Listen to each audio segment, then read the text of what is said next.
fourth Sunday of Lent. Today's readings remind us that God sees things differently than we do. In the first reading, we hear about how God chooses David to be the king of Israel.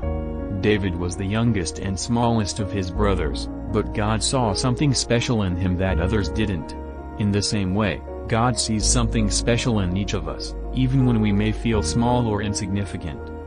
The psalm reinforces this message, reminding us that the Lord is our shepherd who guides us through life's ups and downs.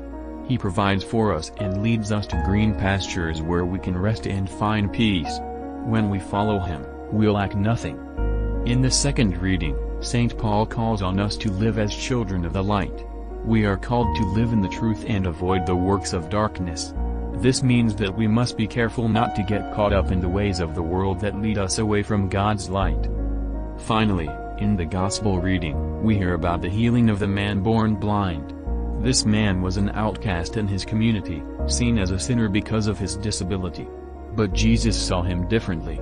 He saw the man as a beloved child of God, and he healed him so that he could see the world in a new way.